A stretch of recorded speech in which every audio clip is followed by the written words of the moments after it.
Entre o verde das árvores retorcidas e o brilho silencioso das águas, um tesouro natural se esconde na divisa dos municípios de Campos dos Goytacazes e Quissamã.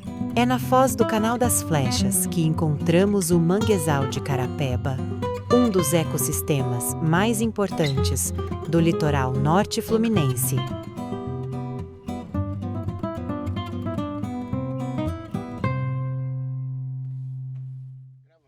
Mês de julho é também mês do manguezal e a gente está aqui hoje dentro desse manguezal lindo, Mangue da Carapeba, não é isso, meu amigo? Fazendo aqui uma expedição para a gente apresentar as maravilhas, os encantos dessa parte mágica da região norte fluminense, com o professor queridíssimo Arthur Sofiati e o nosso amigo pescador João Grilo, aqui entre o Mangue da Carapeba e o Mangue de Barra do Furado, não é isso? É. Vem com a gente, vem conhecer esse manguezal de perto, é encantador.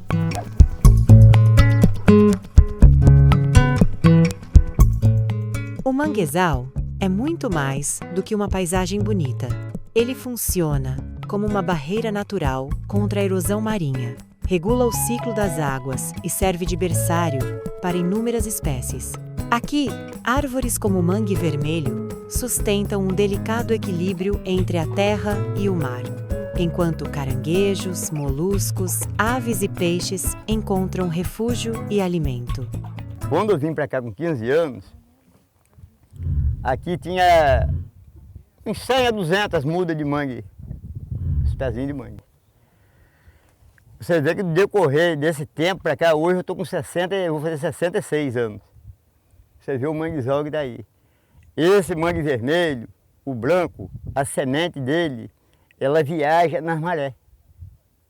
Aonde tiver local sem muda, é aonde ela brota tudinho, nasce tudo. E esse mangue branco, vermelho, que veio aí, não foi ninguém que plantou não. Ele veio nas marés e entrou pela barra ali, se alojou aqui. Para lá, pro canal que vai para a represa, tem algum pé também lá, entendeu? E o peixe? O peixe é a tainha e o robalo. Depende de uma escada naquela comporta para o peixe subir, os filhotes de peixe subir, a produção do peixe e ir diretamente à lagoa, porque lá eles crescem. Lá eles vão ter o habitat deles para eles crescer e engordar, ficar bonito, né? Enquanto aqui, as ovas do peixe é alojada nos pés de mangue e a gente não vê. Mas é alojada aí, ó, nos pés de mangue. Daí eles crescem e vai procurar água doce, principalmente, né? Que essa qualidade de peixe, essas 3 qualidades de peixe, é o robalo, a tainha e o bagre. Eles precisam passar para subir direto. Só sobe quando abre, mas quando abre, vem aquela gigoga e muita maré, muito peso d'água, né? E aí dificulta a subida deles para lá. Se fizer a escada apropriada, e é na comporta do meio que tem que fazer. Porque é que cai água primeiro nela. E ela tem distância, comprimento, para começar do zero cá e terminar lá. A escadazinha, a água, sem comporta aberta, a água cai direto ali. Pode ir lá que está caindo.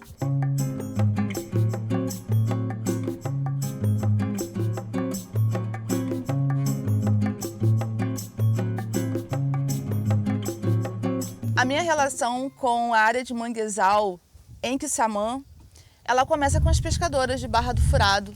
São essas mulheres quem me apresenta esse lugar tão diferente. Até pouco tempo eu não sabia que existia manguezal em Quissamã. E eu fiquei muito surpresa. A primeira vez que eu entrei com a Luciana do Peixe no manguezal, eu falei, nossa, que lugar é esse? Eu não imaginava que tinha tanta beleza, tanta riqueza.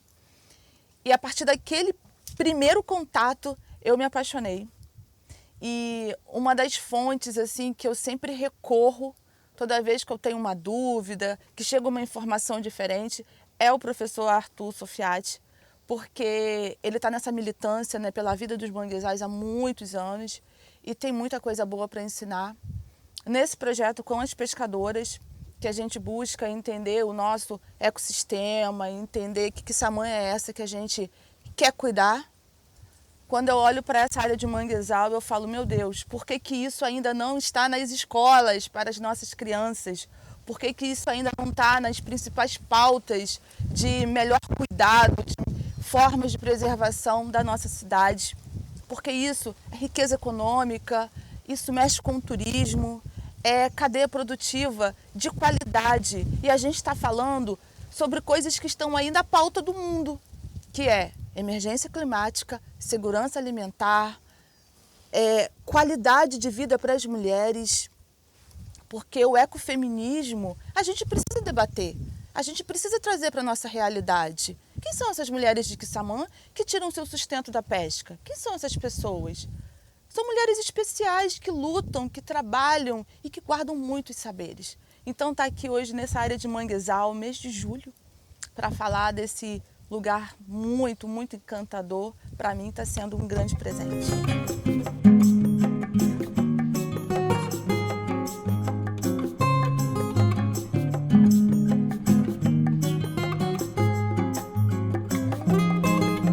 O mangue tem 3 áreas muito importantes para a existência dele.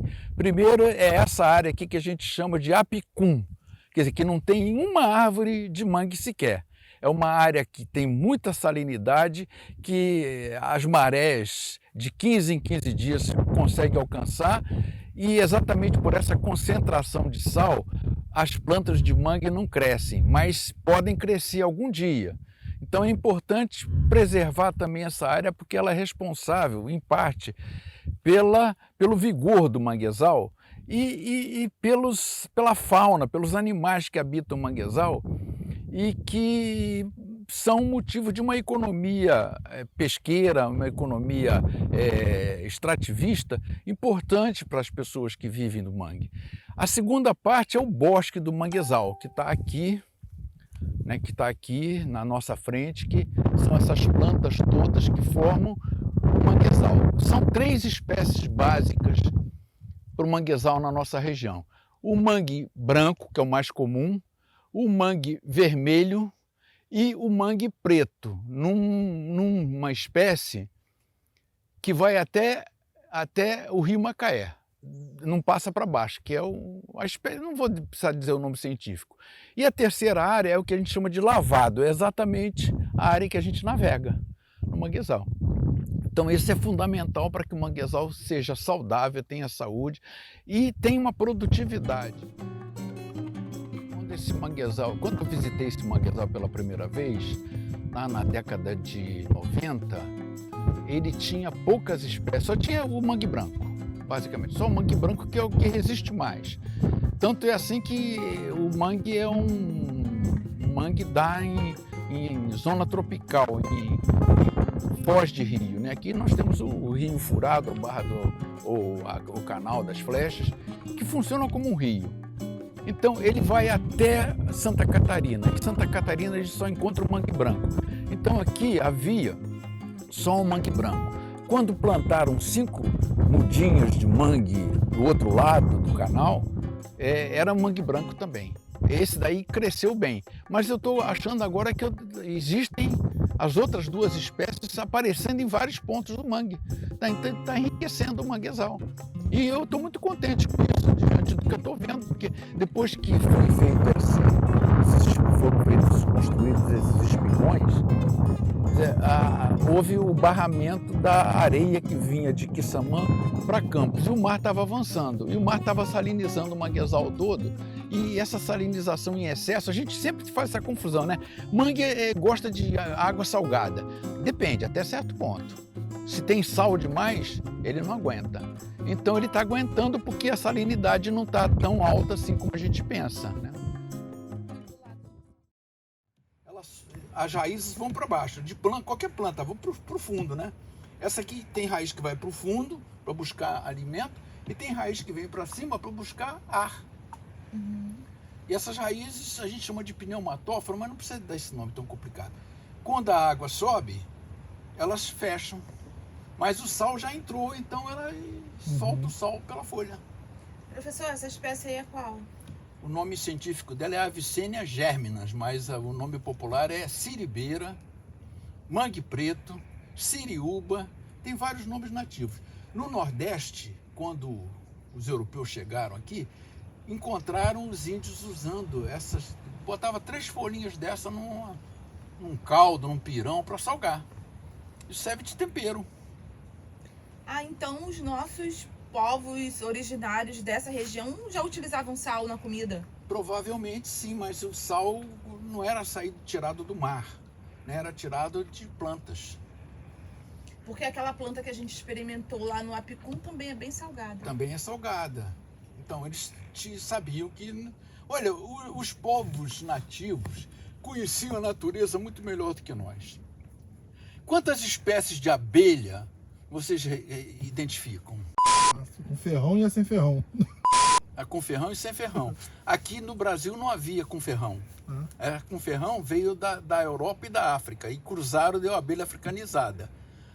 Os nativos do Ceará identificavam 55 espécies de abelha sem ferrão. Era assim, um nome para cada uma espécie. Então era uma espécie de classificação que os europeus fizeram, eles fizeram melhor. Né? Fizeram antes, inclusive. Peixes que vão para a Lagoa Feia, ou que vão para a Lagoa da Ribeira, são peixes de água doce, que eles podem subir o canal da Flecha, podem se alimentar no manguezal antes de fazer esse percurso até a Lagoa Feia. Aí eu tenho notícias assim bastante preocupantes com relação à Lagoa Feia, de que querem romper o Durinho da Valeta, que é um vertedouro natural que existe lá e que protege a lagoa. Os peixes conseguem passar. Agora, se for retirado daquilo, a água toda desce, quem vai segurar aqui são essas comportas do canal da Flecha. Essas comportas não são confiáveis. Primeiro que elas estão enferrujadas. Segundo que elas podem ser manejadas por proprietários rurais que têm poder, né? Aí a Lagoa Feia só pode sofrer com isso. Então é importante manter o manguezal pelo que ele produz aqui, o que ele pode produzir de alimento para peixes de água doce que sobem e peixes de água doce e de água do mar que descem também. Quer dizer, o manguezal funciona como berçário mesmo, mas também como uma fonte de alimentação. Peixe de água salgada que consegue entrar no canal das Flechas pode se alimentar do que o mangue produz. Peixes que sobem para a Lagoa Feia ou que descem da Lagoa Feia podem se alimentar também pelo que o manguezal produz. Então, a presença de um manguezal como esse é sinônimo de fartura em termos de vida animal, que tem valor econômico para quem depende da pesca e que depende da captura. Preservar o manguezal de Carapeba é garantir o futuro da biodiversidade costeira, das comunidades que vivem próximas e do equilíbrio ecológico da região. Que esta expedição sirva como convite à reflexão, ao cuidado e ao respeito por esse santuário natural que pede silenciosamente para continuar vivo.